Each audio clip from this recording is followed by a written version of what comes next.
দর্শক, লালমনি নিউজে আপনাদের স্বাগত জানাচ্ছি। এই মুহূর্তে ঠিক লালমনিরহাটের আদিতমারি উপজেলার মহিষকোচা সলিড ইস্পার বাঁধের যে পশ্চিম পাড়া, এই এলাকাটাই কিন্তু নদী ভাঙনের দিশেহারা হয়েছে।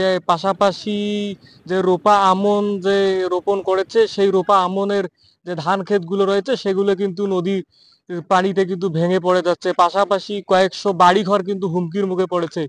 আমি যে জায়গাটিতে দাঁড়িয়ে আছি এটি কিন্তু গোবর্ধন এলাকা। এটি মহিষকুতা সলিড ইস্পার বাঁধের যে পশ্চিম দিক আমতলা গ্রাম রয়েছে, ঠিক আমতলা গ্রাম এলাকায় রয়েছি। আমি যদি কথা বলি এই এলাকার কয়েকজন লোকের সঙ্গে। আমাদের নদী অনেক দূরে ছিল, কিন্তু আমরা একটাই দুঃখিত, আমাদের অনেক ধান ক্ষেত ছিল, সবগুলো ভেঙে নদীর মধ্যে চলে গেল। আমাদের থাকার মধ্যে কিন্তু খুব সমস্যা হইতেছে। আমরা জনগণের কাছে বা সরকারের কাছে কিছু চাইতেছি না। আমাদের একটা আশা আকাঙ্ক্ষা, নদীর বাঁধ হয়ে যাক, আমরা অনেক সুখী হব, আমার অনেক জমি জমা আবাদ হবে। আমি এইটাই তার কাছে কামনা করতেছি।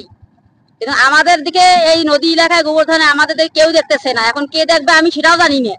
এবং আমাদের একটা আপত্তি, আপনাদের কাছে কামনা, আমাদের নদীটা যখন খনন হয় বা নদীটা যখন বাঁধ হয় আমাদের ভালো হবে। এই মহিষকুচা ইউনিয়নের যে আমার নদী চর এলাকার লোক, আমরা প্রতি বছরে চর এলাকায় যে আমন আবাদ করি, এই আমনের আবাদটা প্রতি বন্যাতে তো নষ্ট হয়েই যায় প্রতিবারেই। যার কারণে আমাদের যে লালমনিরহাট জেলা বিএনপির সংগ্রামী সভাপতি অধ্যক্ষ আসাদুল দুলু ভাই যে তিস্তা মহাপরিকল্পনার উদ্যোগ গ্রহণ করিয়েছে, যাতে এই মহাপরিকল্পনা যদি বাস্তবায়ন হয় তাহলে হয়তো এই যে আমরা যে চরে দাঁড়িয়ে কথা বলতেছি, এই চরের যে আমন আবাদ, এখান থেকে প্রায় 2 কিলোমিটার দক্ষিণে ছিল, খনন হইলেই আবাদগুলো আর নদীতে ভাঙি যেত না।